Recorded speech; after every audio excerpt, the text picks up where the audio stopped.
السلام عليكم ورحمة الله وبركاته. الحمد لله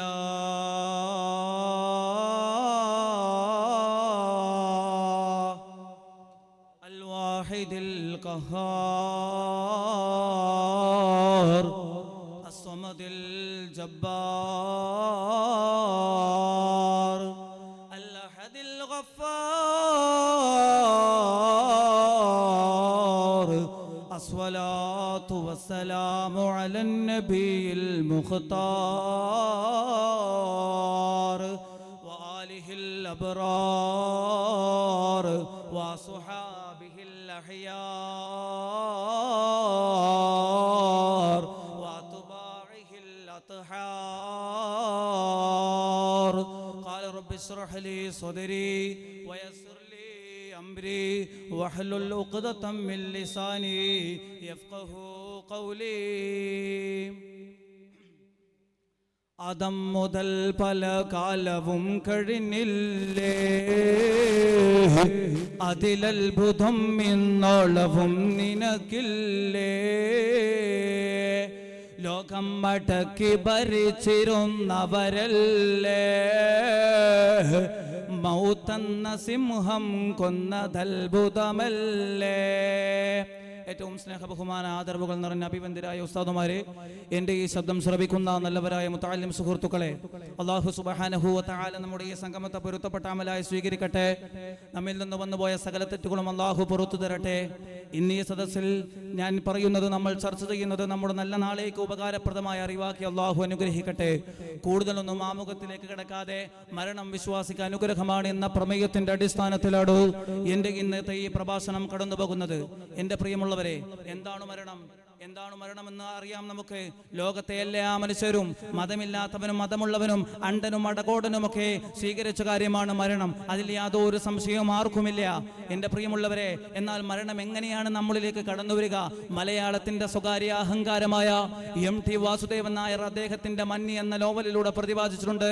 എന്താണ് മരണത്തെക്കുറിച്ച് പറഞ്ഞത്? രംഗബോധമില്ലാത്ത കോമാളി എന്നാണ്. രംഗബോധമില്ലാത്ത കോമാളിയെ പോലെ ക്ഷണിക്കപ്പെടാത്ത അതിഥി എന്ന് നമുക്ക് മരണത്തെ കുറിച്ച് വെക്കാം.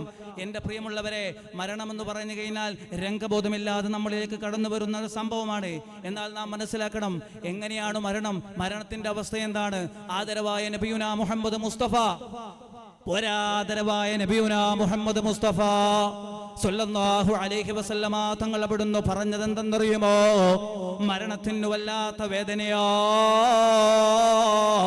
ഇന്നൽ മൗത ഫസഉൻ. എൻ്റെ പൊന്നു ചെറുപ്പക്കാരാ, ആദരവായ നബിയുനാ മുഹമ്മദ് മുസ്തഫ സ്വല്ലല്ലാഹു അലൈഹി വസല്ലമ തങ്ങൾ അവിടുന്ന് പറയുകയാ, മരണത്തിന് വല്ലാത്ത വേദനയാ പൊന്നുമോരെ.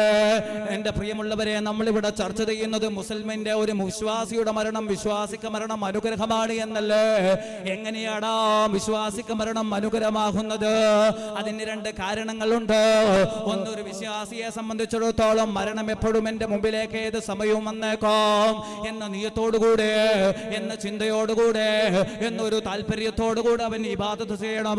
സ്വതക്ക കൊടുക്കുമ്പോൾ, സകാത്ത് കൊടുക്കുമ്പോൾ, പാവപ്പെട്ടവനെ അത്താണിയായി വർത്തിക്കുമ്പോൾ, നിലാരംബലർക്ക് അവമമ്പമാകുമ്പോൾ, നിരാശ്രിതർക്ക് ആശ്രിതരായി നിലകൊള്ളുമ്പോൾ, ഏത് സമയവും എൻ്റെ മുമ്പിലേക്ക് മരണം വരുമെന്നുള്ളൂ എന്നൊരു ബോധത്തോടുകൂടെ മനുഷ്യ നിനക്ക് ജീവിക്കാൻ കഴിയണം മോനെ. അപ്പോഴാടാ നിന്റെ മരണം നിനക്ക് അനുഗ്രഹമാകുന്നത്. അല്ലാഹുവിന്റെ വിശുദ്ധമായ ഖുർആൻ പെടുന്ന പറഞ്ഞില്ലേ? എന്താടാ പറഞ്ഞത് പൊന്നു ചെറുപ്പക്കാരാ? നിങ്ങൾ ചിലവഴിക്കുക, നിങ്ങൾ ചിലവഴിക്കണേ. നിങ്ങൾക്ക് അല്ലാഹു അനുഗ്രഹിച്ചു തന്ന നിങ്ങളുടെ സമ്പത്തില്ലേ, അല്ലാഹുവിന്റെ ഔദാര്യമായ സമ്പത്തില്ലേ, നിങ്ങൾക്ക് മരണം വരുവില്ലേ?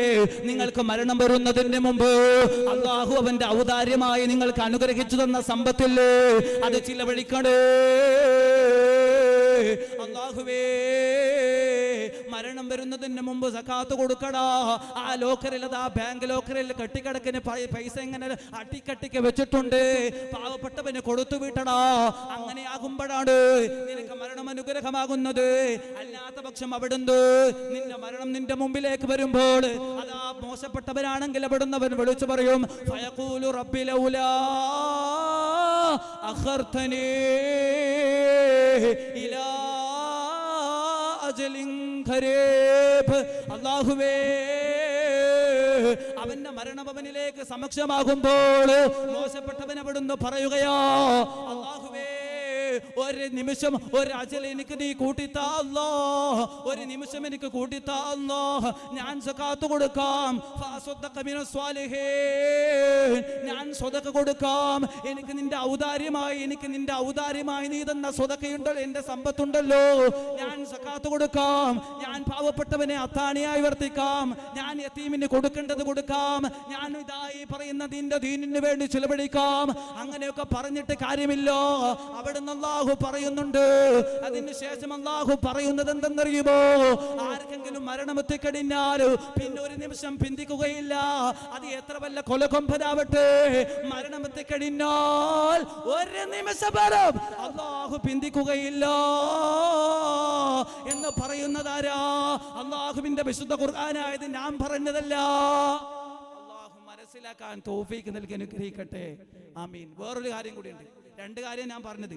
രണ്ടാമത്തെ കാര്യം, മഹാന്മാരെ പോലെ ജീവിക്കണം. അവരെ ജീവിതത്തിലേക്കാക്കണം. അവരെങ്ങനെയാ മരിച്ചത്? അവർ മരണപ്പെട്ടതുപോലെ നമ്മുടെയൊക്കെ ആത്മീയ നേതാവായ, നമ്മുടെയൊക്കെ എല്ലാമായ, നമ്മുടെയൊക്കെ ഉസ്താദുമാരുടെ ഉസ്താദായ ആരാണ്? മഹാനായ ശൈഖുനാ ശംസുൽ ഉലമാഇൽ കാതിബിൽ ഖാദിരി ഖദ്ദസല്ലാഹു സിർറഹുൽ അസീസ്. മഹാനുഭാവൻ എങ്ങനെയാണ് ഈ ലോകത്തോട് വിട പറഞ്ഞത്? അതുപോലെ പറയാൻ കഴിയണം മോരെ, അതുപോലെ ലോകത്തോട് വിട പറയാൻ കഴിയണം. എന്തിനേറെ കൂടുതൽ പറയുന്നു, ഇതാ ഈ ജാമിയ ജലാലിയുടെ തിരുമുറ്റത്ത്, ഈ അൽ ജാമിയ അൽ ജലാലിയുടെ തിരുമുറ്റത്ത് അന്തിവിശ്രമം കൊള്ളുന്ന മഹാനായ ശൈഖുനാ ശൈഖുൽ ജസാഇർ സയ്യിദ് ശരീഫ് ഫതഹുല്ലാഹു മുത്തഖോയ തങ്ങൾ ജിലാനി റിഫാഇ ഖാദിരി ഖദ്ദസല്ലാഹു സിർറഹുൽ അസീസ്. എടാ ചെറുപ്പക്കാരാ, ഈ ജാമിയുടെ മുമ്പിലല്ലടാ മഹാനവറുകളെ കൊണ്ടുവച്ചത്. എങ്ങനെയാണ് അദ്ദേഹം ഈ ലോകത്തോട് വിട പറഞ്ഞത്? പുഞ്ചിരിച്ചുകൊണ്ടല്ലേ മഹാനുഭാവൻ ഈ ലോകത്തോട് വിട പറഞ്ഞത്? മഹാനുഭാവൻ നമ്മുടെ ആത്മീയ നേതാവല്ലേ? അങ്ങനെ അവർ ജീവിച്ചത് എങ്ങനെയാണ്? തഖ്വയിൽ അധിഷ്ഠിതമായി, അല്ലാഹുവിനെ ഭയപ്പെട്ടുകൊണ്ട്, ദിക്റിലായി പടച്ചിറപ്പിനെ ഭയപ്പെട്ടുകൊണ്ട് ജീവിച്ചവരാ. അവര് പോയ പോലെ പോടാ, അവര് പോയ പോലെ പോകാൻ കഴിയടാ. അതാണ് നമുക്ക് കഴിയേണ്ടത്. അല്ലാഹു തആല നമുക്ക് മനസ്സിലാക്കാൻ തൗഫീഖ് നൽകട്ടെ. ആമീൻ യാ റബ്ബൽ ആലമീൻ എന്ന് പ്രാർത്ഥിച്ചുകൊണ്ട് ഊസിക്കും ദുആ നിങ്ങളുടെ ദുആയിൽ ഉൾപ്പെടുത്തണമെന്ന് വസിയത്ത് ചെയ്ത് വആഖിറു ദഅവാനാ അൽഹംദുലില്ലാഹി റബ്ബിൽ ആലമീൻ. അസ്സലാമു അലൈക്കും വറഹ്മത്തുള്ളാഹി വബറകാതുഹു.